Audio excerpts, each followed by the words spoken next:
She is already home. The children are at their grandparents' house. The mattress has been ordered. And somewhere north of Salt Lake City, a green beret lies in frozen ground that no one has found yet. That is not the beginning of this story. That is the end of the beginning. What investigators would later realize is that Jennifer Gledhill had rehearsed this. Not the act itself, the aftermath. The cleanup. The phone call to the police. The performance of a grieving wife. Every move was mapped before Matthew Johnson ever closed his eyes. This is a case about what happens when the system designed to protect people assumes the wrong person is dangerous. And about what it costs when that assumption is never corrected. Call it what prosecutors would quietly come to understand: the wrong protective order. Matthew Johnson was 51 years old and had spent more than a decade earning the right to be called a Green Beret. He served with the Utah National Guard's 19th Special Forces Group, a unit that does not hand out that designation.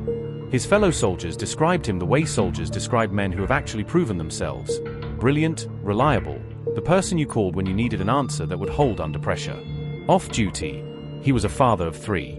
A daughter, 11. 2 sons, 7 and 5. The family lived in Cottonwood Heights, a quiet suburb tucked against the Wasatch Front east of Salt Lake City. The kind of neighborhood where the houses cost over $1 million, and the lawns are kept, and the trouble, when it comes, stays behind closed doors. Jennifer Gledhill, 42, fit every surface description of a military wife who had made peace with her life. Matthew's friends called her nice, kind, and a homebody. She was present at dinners, present at family events, present in a way that produced no notable impressions. Beneath that surface, the marriage had been disintegrating for at least a year. By July 2024, the couple had begun discussing divorce. Court documents from that period describe a relationship that had become, in the language of a Utah court commissioner, highly dysfunctional. Both parties had behaved badly, but the documented record of who was doing what to whom would matter enormously, and it would be misread. In August 2024, Jennifer filed for a temporary protective order against Matthew. 3rd District Commissioner Russell Minus reviewed the evidence she submitted: videos, text messages, and documentation of the marriage at its worst. What he found did not support the narrative Jennifer had constructed. The videos showed her as unafraid and, according to the commissioner's written ruling, equally confrontational. Her text messages to Matthew were, in the commissioner's words, repeatedly berating, belittling, and demeaning, if not outright attempting to goad him into a violent response. On September 16, 2024, 4 days before Matthew Johnson's last night alive, Commissioner Minus dismissed the protective order and ruled that no abuse had occurred. He wrote, in language that now carries unbearable weight, the parties' conduct was representative of a highly dysfunctional marriage bringing out the worst in both. He recommended divorce. He closed the case. What no court knew was that Jennifer had already chosen a different resolution. Matthew Johnson had been sleeping at a National Guard facility for weeks, not ordered there, not disciplined. He went voluntarily because he was afraid to sleep in his own home. That detail was known. No agency connected it to anything. The affair had been running parallel to everything else. Jennifer had been seeing another man. Not casually, not briefly. This was an intense relationship, one her lover would later describe to police as emotionally consuming for her. His identity was protected during the investigation, but his role in what followed would prove to be the case's central axis. On September 19, 2024, 2 days before the murder, Jennifer visited her lover and showed him something. She had brought a Glock 19X from the family home. She showed it to him the way you show someone something that has become part of your thinking. He didn't report it. He had no reason to, yet. That same week, Utah's Wasatch Front had entered the first cold stretch of early autumn. The nights dropped fast there, the mountains pulling heat out of the valley by 10 o'clock. Matthew had been back in the house by September 20th. The protective order was gone. The divorce had not been filed. He was home. According to Jennifer's own later confession, Matthew confronted her that evening. He knew about the affair. The argument was real and loud. Witnesses in the neighborhood would later confirm raised voices. Years of corrosion broke through at once. What happened next? Jennifer would describe in clinical terms, the kind of language that is more disturbing than rage. She waited. She planned. She sent the children to her parents' house. And sometime in the early hours of September 21st, 2024, while Matthew lay sleeping in the master bedroom, Jennifer took his own 9mm handgun and shot him in the head. The weapon was his. The house was theirs. The children were safely elsewhere. None of it was impulsive. Jennifer didn't call the police for 6 days. She didn't call anyone. What she did instead, in the hours after the shooting, according to her own words, was go to her lover's house and tell him what she had done. She drove there while Matthew's body was still in their home.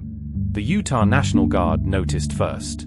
Matthew Johnson failed to report for duty on September 23, 2024. For a man described by his fellow soldiers as the person you could always count on for answers, an unexplained absence was not a small signal. The Guard began its own internal inquiry before anyone filed a missing persons report. Jennifer filed that report on September 28, a full week after the murder.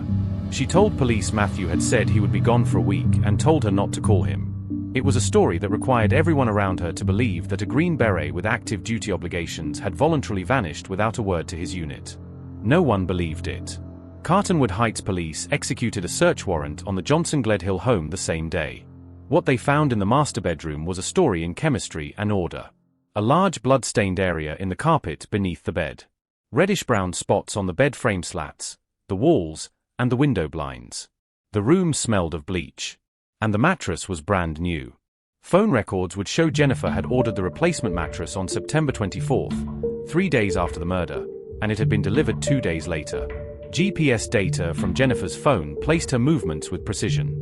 On the morning of September 21st, at approximately 6 a.m., her location was tracked to the area where Matthew's truck was later found abandoned, blocks from their home. Later that same morning, her phone traveled north into Davis County, the direction she had told her lover she had driven to bury him. But investigators already had more than physical evidence. Jennifer's lover had been recording her. Rattled by what she had told him the night she arrived at his door, he began collecting everything. Screenshots of text messages, recordings of phone calls, and in those recordings, Jennifer's voice. When he told her he was afraid of what she had described, she said, "Wow, if you think I could even hurt a fly." He's not a person. He wasn't a person anymore. He wasn't Matt. When he asked if she would be scared if the situation were reversed, she said, "Not if I deserved it."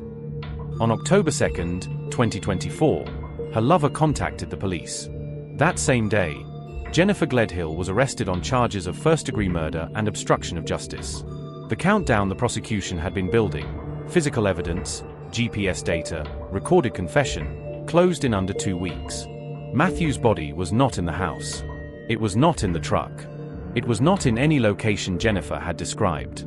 His fellow Green Berets, men trained to find things in hostile terrain, organized private search parties. As of the time of this recording, they have not found him. The investigation widened within weeks of Jennifer's arrest.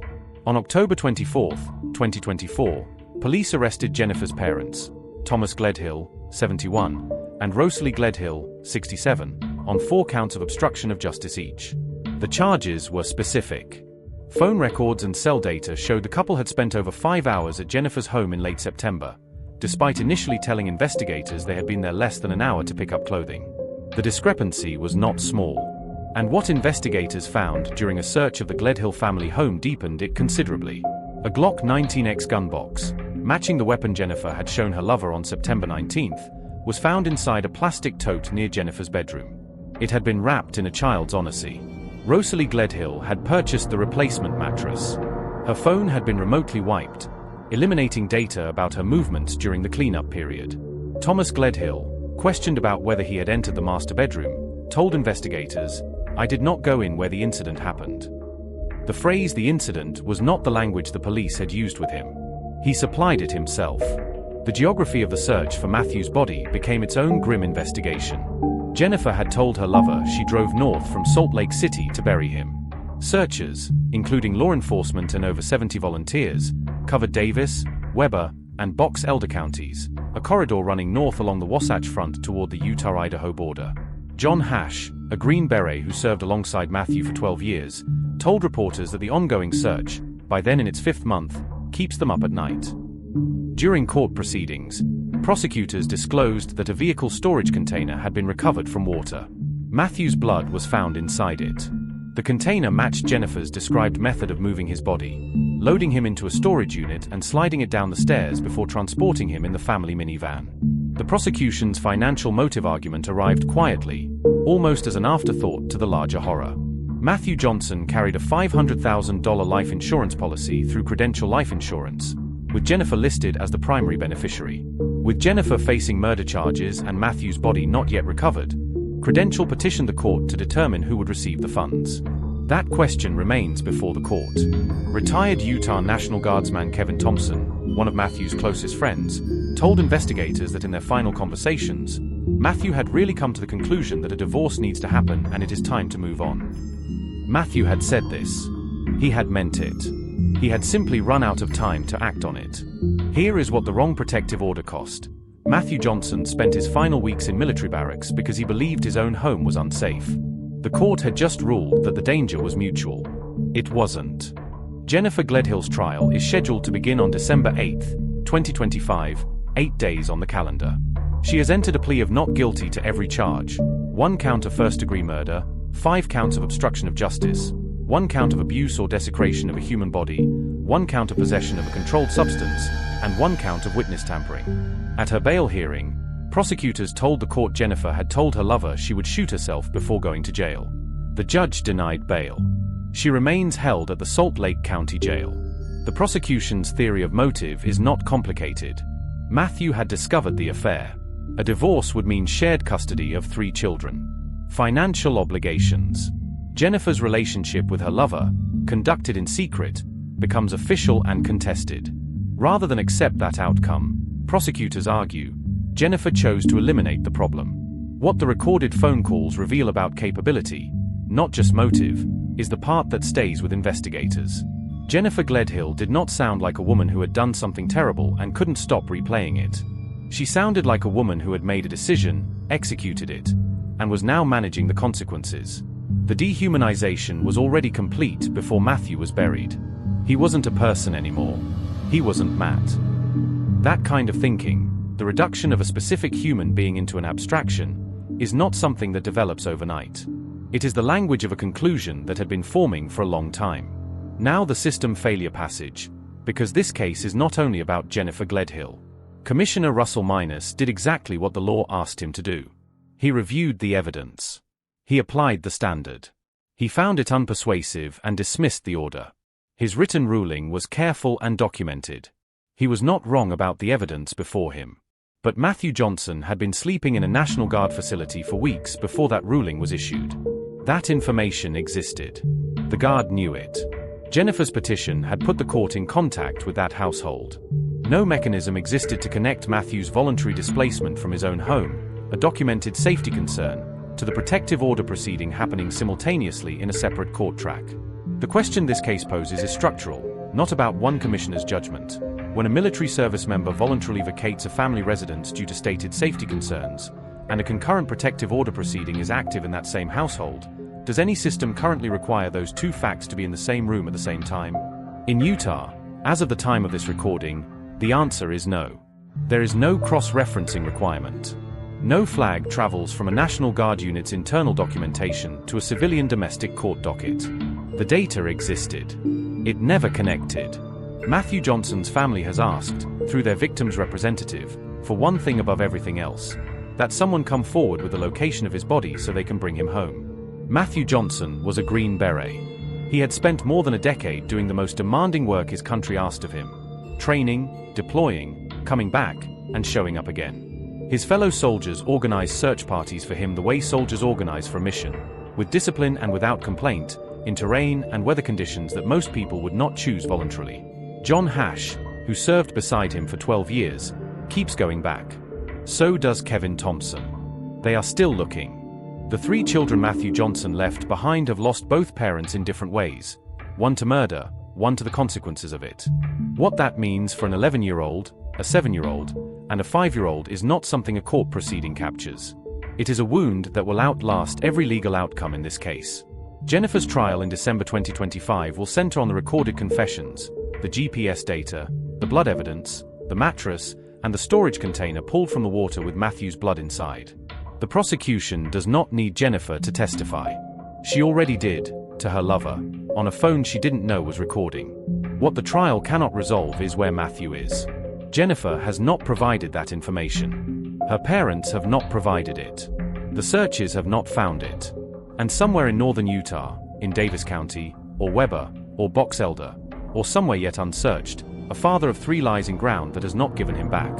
The wrong protective order didn't create Jennifer Gledhill. It didn't put a weapon in her hand or a plan in her mind. But it did close a legal avenue that might have created distance between them, and it did so without access to the one piece of information that would have changed the calculus, that Matthew was already afraid to sleep in his own house. That information existed. It lived in a different database, answered to a different chain of command, and belonged to a different institution. No one was required to connect it. That is the gap this case exposed. It is a gap that still exists. Matthew Johnson's family is still waiting.